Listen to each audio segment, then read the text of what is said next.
Welcome to the unit Humor. This unit helps to understand what humor is. This unit is classified into 3 reading sections. They are A. The Snake and the Mirror, B. The Duck and the Kangaroo poem, C. Little Bobby. Welcome to the reading section, The Snake and the Mirror of the unit Humor. Overview. Learning objectives. By the end of this section, you will be able to explain the concept of humor, use linkers, identify and use phrasal verbs in daily conversation, prepare a poster for school annual day.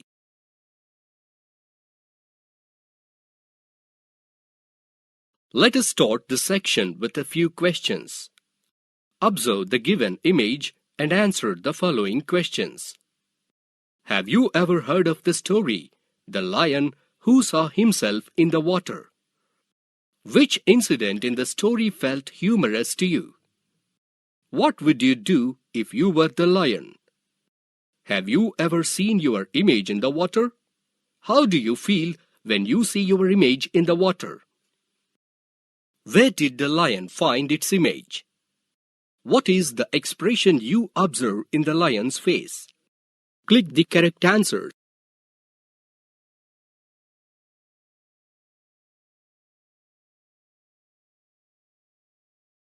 About the author. The present story, The Snake and the Mirror, is written by Mr. Waikom Muhammad Bashir. Let us know more about him.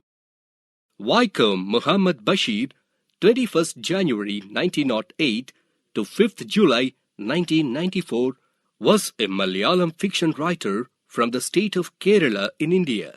He was a humanist, freedom fighter, novelist, and a short story writer.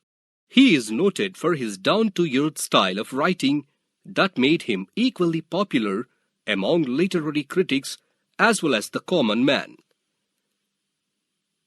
He is regarded as one of the most successful and outstanding writers from India. Translations of his works into other languages have won him worldwide acclaim. The story, The Snake and the Mirror, is an English translation of his story. His notable works include Balya Kala Sakshi, Sabdangal, Matilukal, and Anarga Nimisham. He was awarded the Padma Shri in 1982. He is fondly remembered as the Beypore Sultan.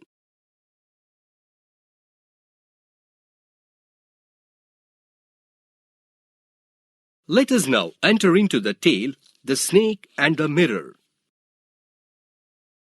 This story is the description of a doctor's experience when he encountered a snake. The doctor, who is a homeopath, asked his fellows, "Have you ever had a full-blooded cobra coiled itself around any part of your body?" The doctor had such a dreadful, terrible experience once and started narrating his experience. "Those were the days when I was practicing my medicine. It was a hot summer night about 10 o'clock. I returned to my room after having my meal in a restaurant. Suddenly, I heard some noise outside and opened the door to see what it was. There was nothing outside. As I had just started my medical practice and my earnings were meager, I stayed in a small rented room which was not even electrified. Looking at my room, one could say that the rats and I were sharing the room. I had only 60 rupees in my suitcase, apart from a few shirts and dhotis. Beside all these, I also possessed a solitary black coat. I took out the box of matches and lit the kerosene lamp on the table. I took off my black coat, shirt, and not so white vest and hung them on the wall. The room had a tiled roof with long supporting gables that rested on the beam over the wall.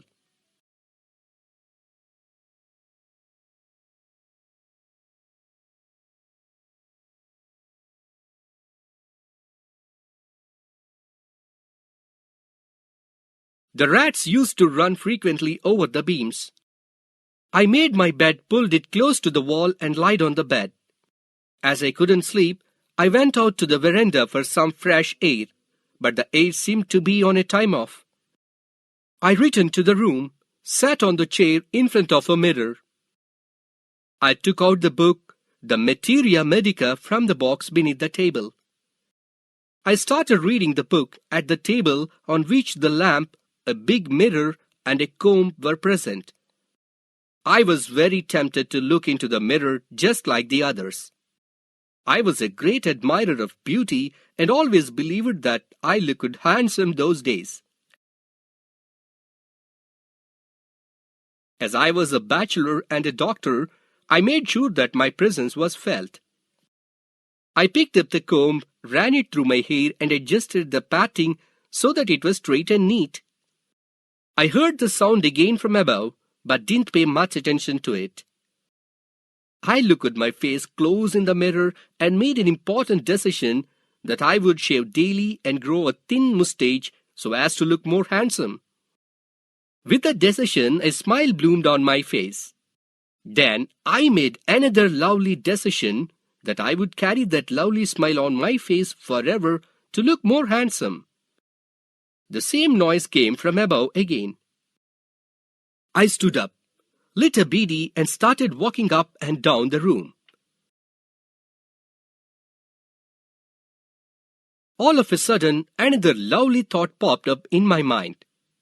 It was, I would get married to a woman doctor who had plenty of money and good medical practice. She must be fat. I applied a condition to the thought for a valid reason. If I made a silly mistake and had to run, she must not be thin enough to chase and catch me. With those thoughts in my mind, I came back to my chair, which was in front of the mirror. There were no more noises from above. Suddenly, there came a dull thud-like sound as if a rubber tube fell on the ground. I was sure that there was nothing to worry about. Thought of turning around and taking a look at what fell from above. No sooner had I turned to take a look, I observed a fat snake wriggled over the back of the chair I was sitting on and landed on my shoulder.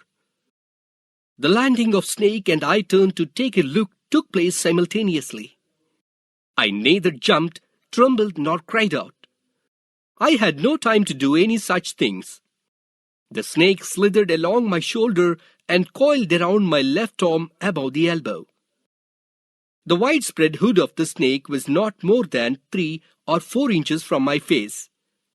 I sat there holding my breath. In fact, I was turned to stone, but my mind was very active. The room I was sitting in was very dark except for the light of the kerosene lamp. Then I realized the presence of God, the creator of this world and this universe. God was there. Suppose I said something and he didn't like it. I silently thanked the God in my heart and imagined writing the words, "Oh God," in bright letters outside my little heart. My left arm started to pain. It was like a thick leaden rod, no, a rod of molten fire, was slowly but powerfully crushing my arm. The strength of my arm was getting drained. What could I do? Any slightest movement of mine would result in the strike of the snake. I felt like death lurked 4 inches away from me. Then a question popped up in my mind. What medicine should I take if it bites me? Unfortunately, I did not have any medicines in the room. That moment, I thought myself that I was a poor, fool, feebly at myself, forgetting that my life was at stake. It seemed as if God appreciated that. The snake turned its head, looked into the mirror, and saw its reflection. The snake was looking into the mirror. Though it was not the first snake that had looked into a mirror, but it was confirmed that the snake was looking into the mirror. I felt it was admiring its own beauty. Was it trying to make an important decision about growing a mustache, or using eyeshadow and mascara, or wearing a vermilion spot on its forehead? I didn't know anything for certain. What sex was the snake? Was it a male or female? I would never know, for the snake unwound itself from my arm, slowly slithered into my lap, and then crept onto the table. Perhaps it wanted to enjoy its beauty from a closer view. I was turned into a man of flesh and blood from the granite image. Still, I stood silently holding my breath and quietly reached the veranda. From there, I leapt into the yard and ran for all I was worth. Everybody, listening to his story, heaved a sigh of relief. Then one of the persons asked, "Doctor, is your wife fat?" The doctor replied, "No. The God had planned it otherwise. My wife is a thin, ruddy person blessed with the gift of a sprinter." Another person asked, "Doctor, did the snake follow you?" The doctor replied, "I ran and ran till I reached my friend's house. I immediately smeared oil all over my body and took a bath. I changed into fresh clothes. The next morning, around 8:30, I went to my room along with my friend, along with a few others, to pack my luggage and get shifted. Before we arrived there, some thief had removed almost all my belongings, but the thief had left one last thing as an insult." Another person asked anxiously, "What was that?" The doctor said, "My dirty vest. That fellow had such a sense of cleanliness, he could have washed it with soap and water and used it." There came out another question. "Doctor, did you see the snake the next day?" The doctor replied, "I hadn't seen it from then. It was a snake taken with its own beauty." Glossary. The meanings of certain words, along with their usage in a sentence, are shown. Click the audio button to listen to the pronunciation of each word. A man of flesh and blood. Admirer. Full-blooded. Gable. Hood.